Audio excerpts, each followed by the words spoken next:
जब आरती करते हैं ना आता है ये पंचम वेद निराला, ये पंचम वेद भी है, सबका तिलक श्रीमद्भागवत।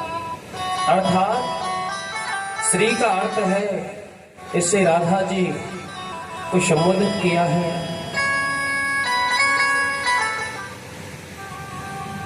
मद अर्थात नशा होता है एक प्रकार का। मद का अर्थ है नशा, जिसे किसी को शराब का नशा, किसी को जुए का नशा, और जिसको हो गया राधा नाम का नशा, कृष्ण नाम का नशा, उसका कहना ही क्या। जिसको राधा नाम कृष्ण नाम का नशा हो जाएगा वो हमारी तरह पागल हो जाएगा। होगा कि नहीं? होगा, पक्का होगा।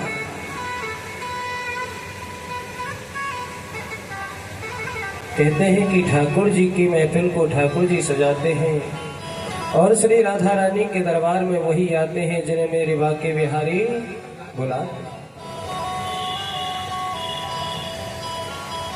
अन्यथा कथाएं टीवियों पर सुनते हो, लेकिन क्या है कि जो स्पर्श करने का जो आनंद मिलता है, बिहारी जी को टीवी पे देखो और बिहारी जी को सामने जाके देखो, वो अलग ही आनंद है।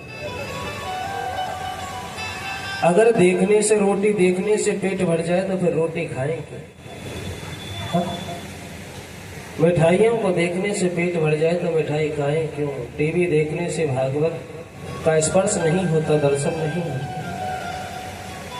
बिहारी जी को टीवी पर देख लेते, लेकिन जो आनंद वृंदावन में है, जो आनंद हमारे भरतपुर के बिहारी जी में है, वो आनंद टीवी पर देखने में मिलेगा नहीं।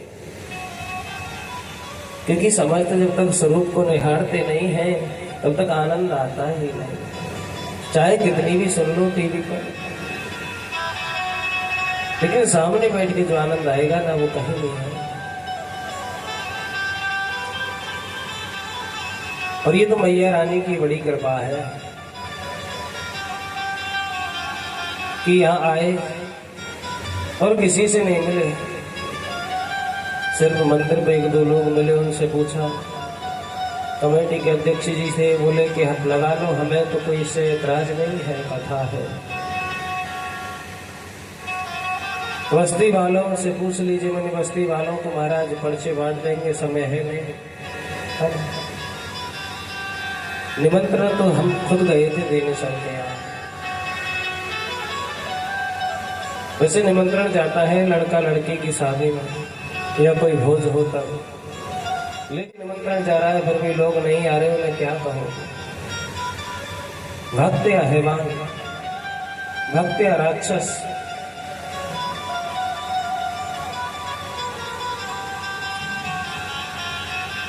अगर मान के चलो उगाई में आ जाए ना 1 आध लाख रुपए, भगवान इतना तो खैर आता नहीं, लेकिन ठाकुर ना करे 1 आध लाख आ जाए और भंडारा चालू कर दे, या तो बात बनाने वाले इतने आ जाएंगे कि महाराज खीर पुआ नहीं, पूरी सब्जी और मीठा कर दो। एक कहेगा मीठा नहीं, मोहन थाल मिठाई चलने दो।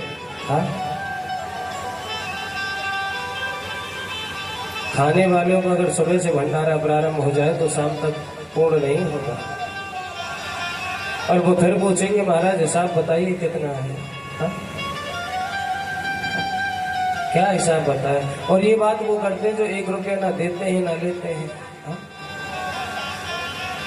श्री गुरुतुल्य सदगुरुदेव भगवान श्री प्रेमानंद जी महाराज, श्री धाम वृंदावन रहने वाले तो बाहर के हैं। 15 या 17 के बीच में उनकी दोनों किडनियां खराब हो गई। डॉक्टर ने जवाब दे दिया बचपन में कि बोले अब 2-4 साल के मेहमान हैं, दोनों किडनियां खत्म। तो उसी समय सदगुरुदेव महाराज श्री प्रेमानंद जी महाराज ने घर को छोड़ दिया, घर त्याग दिया। चलते चलते वहां से आ गए, एक मंदिर पर रुके हैं, गांव को छोड़ के। हाथ में कुछ नहीं, एक लोटा है और एक आसन है। वस्त्र भी नहीं, एक लोटा एक आसन है। रात्रि की खाने की कोई व्यवस्था नहीं। शंकर जी के मंदिर पर बैठे हैं, प्रभु से आस लगा रहे हैं कि प्रभु मैं तो कुछ लाया नहीं, तू भूखा सुलाए तो ठीक, और तू पेट भर के सुलाए तो तेरी कृपा। पर महादेव की ऐसी कृपा कि एक भक्त उस समय मंदिर के महंत तो वहां नहीं थे। एक भक्त क्या है कि दलिया या मट्ठा का भरा हुआ नहीं, दूध का भरा हुआ लोटा लाया। रात्रि का समय। बोले महंत जी है कि? बोले महंत जी तो नहीं है। उस समय गुरु जी महाराज छोटे थे, बालक थे। बोले महाराज जी तो नहीं है। तो बोले मैं दूध लाया था। तो बोले वो तो नहीं है। तो ऐसा कीजिए आप पी लीजिए। बोले महंत जी का दूध है, कैसे पी लेंगे? कि आप पी लीजिए, मैं महंत जी के लिए ही तो लाया था, महंत जी नहीं है तो आप पी लीजिए, मैं लौटा के कैसे ले जाऊं?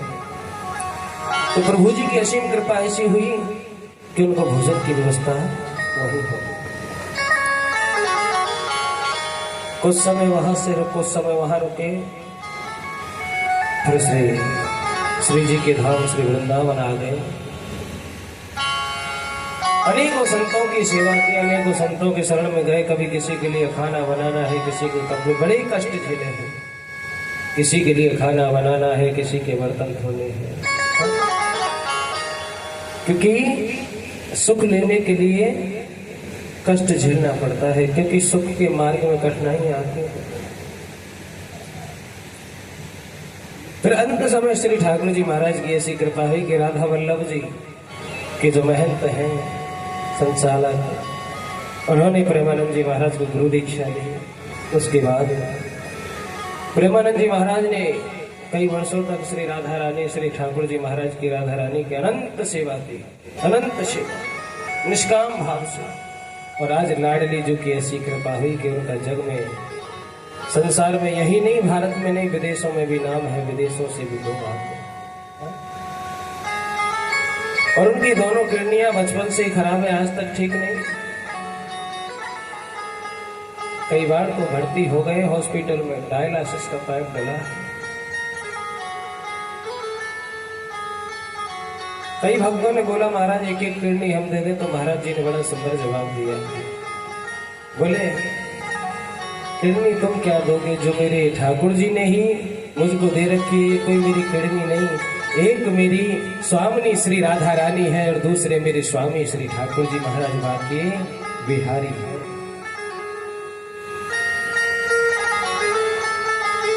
आज उम्र उनकी करीब 50-55 से तो ऊपर हो गई होगी, लेकिन राधा रानी की असीम कृपा है, उनकी नजरों से कोई नजरें नहीं मिला सकते, इतना तेज है। कर्म तो करना पड़ता है। जब तक कर्म नहीं करोगे फल मिलेगा नहीं। और आज अगर हम थोड़ा सा भी बुखार आ जाए, मस्तक में दर्द हो जाए, बोले महाराज सिर दर्द हो गया इसलिए कथा में नहीं है। प्रेमानंद जी महाराज मुश्किल से 2-2.5 घंटे सोते होंगे। 1 बजे से निकलते, 1-1.5 बजे से निकलते हैं, क्योंकि बहुत से लोग महाराज जी के दर्शन करने आते हैं। देखा भी होगा आपने यूट्यूब और उनको खूब चल, उनको दर्शन देना है। फिर 4 बजे से प्रवचन है, उसके बाद फिर भजन है, फिर दिन रात भजन चलेगा। 1-2 घंटे विश्राम करते हैं। बोले कि हम जीने के लिए नहीं खाते, हम क्या है, बोले कि हम खाने के लिए नहीं जीते, हम तो जीने के लिए खाते हैं। जिससे किशोरी का भजन होता रहे, जब तक हमारा जन्म रहे श्री राधा रानी का भजन होता है। प्रिया प्रीतम जी का भजन होता रहे तो जीवन धन्य हो जाता है। जो खाने के लिए जीते हैं वो कभी सुखी नहीं रहते, और जो जीने के लिए खाते हैं कि हम कर्म करते रहें और प्रिया प्रीतम जी का चिंतन मनन करते रहे, नाम जप करते रहे, उनका कल्याण होता है। कठिनाई आती है भक्ति के मार्ग पर। मीराबाई को भी कठिनाई आई कि नहीं? मीराबाई को भी बड़ी बड़ी कठिनाई आई है। तो हम तो क्या है, वो तो रानी थी। कौन थी? रानी। जब रानी को कठिनाई आ सकती है तो हम तो बालक हैं, हम तो गरीब हैं, हम तो राजा तो है नहीं। भक्ति के और सत्य के मार्ग पर चलने से बड़ी बड़ी कठिनाई आती है। बड़ा सुंदर वर्णन किया है मीराबाई के लिए। हो मैं तो चली वृंदावन राणा, मैं तो चली गोवर्धन राणा और मेरे सोए भाग्य जगे। राणा जी तेरे महलों में आग लगे, राणा जी तेरे महलों में आग लगे।